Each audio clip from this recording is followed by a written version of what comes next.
welcome to MorningFile. I'm your host, Emma McCarty, and today I am joined with Helena Cousins from Green Venture. So, how are you doing today? Great. How are you? I'm good. The last time I talked with you, I think was before the new year, which it's crazy to think that it's April already, almost the end of April now. What has Green Venture been up to over these last couple months? So much. I think the last time I talked to you, I talked a little bit about our Catch the Rain program, and well, the main focus was the tour that was wrapped up at that point. Um, so I don't remember if I had mentioned, but that program is expanding and growing, and so that's kind of like we're right in the middle of that right now.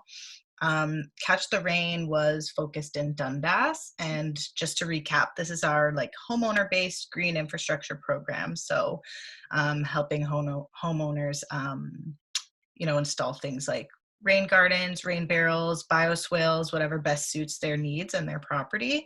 So that was more of like a demonstration pilot project. So now it's going to be a little bit more hands-on from the homeowner side of things, and we're extending it to Ward 1 and Ward 2. So you've also just opened up applications for your Extreme Green Makeover project.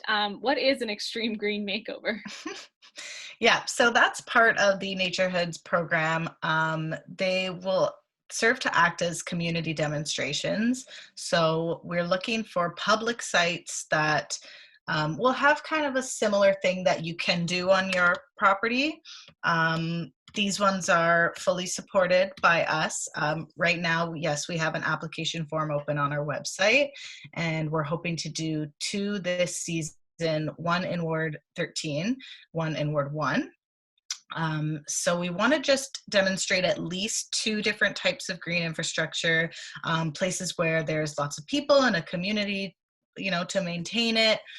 So whether that's a business or a school or a place of worship or just somewhere else that's, has a landowner that's willing to partner with us on this work.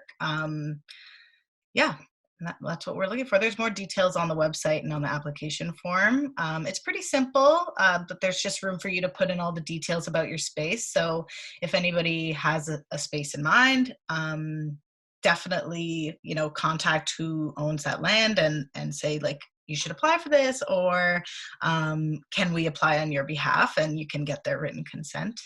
The other thing I should mention is that any area in Hamilton can apply. Just for this season, and with our funding requirements, we are limited to doing 2 spots, and that's going to be one in Ward 1, hopefully in the spring. 13 in the spring, and then Ward 1 at the end of the season. Yeah, so you mentioned it's public spaces, and obviously the project is just starting. Is this something that Green Venture would be interested in expanding to homeowners later on? It's kind of along the lines of what we were doing with the pilot project, whereas, we'd have someone who wants this demo site, and then we would come in and do all the work, and, it acts as a bit of a community demonstration, but it's on like somebody's property. So neighbors would learn about it, and people who walk by in the area and things like that.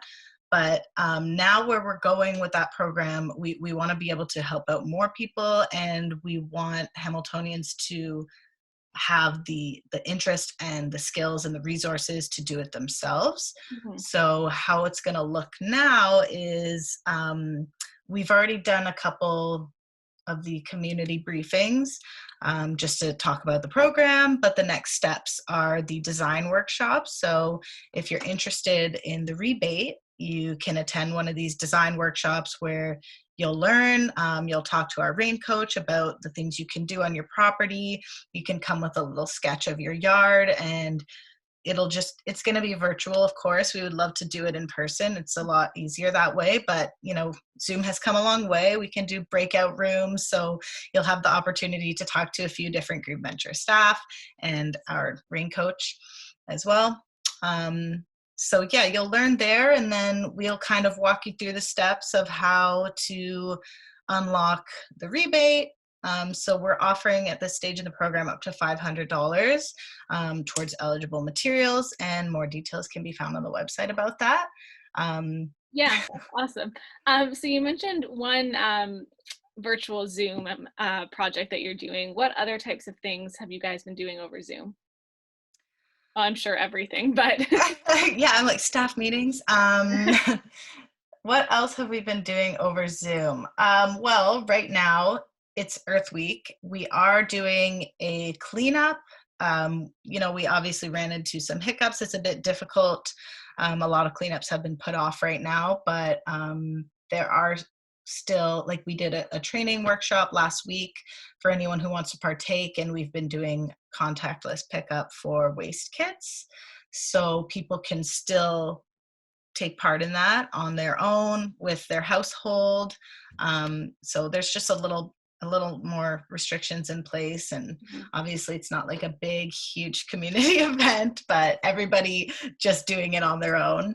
And then after that, we're following it up with some waste reduction workshops. So yeah, you can register for those. I'm not sure if we have posted the registration yet, actually, but those will be just following Earth Day, which is April 22nd. okay, yeah, wow. It sounds like you guys have a ton of stuff going on. Yeah.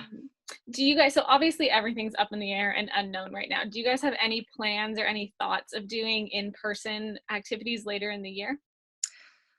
We would love to. That's always been our jam.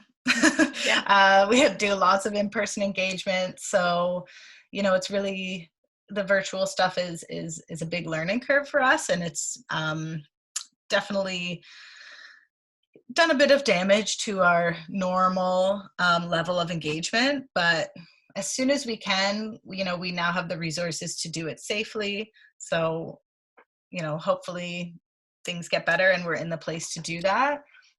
Because yeah, like I said, all the kind of work we do, like it's great to equip people with the resources to do it on their own, but it's the community building and getting out in the dirt and the sun and things like that that people really love. So we hope to get back to that soon. Thank you so much to Helena Cousins for joining me today to talk about all of the initiatives and activities going on at Green Venture.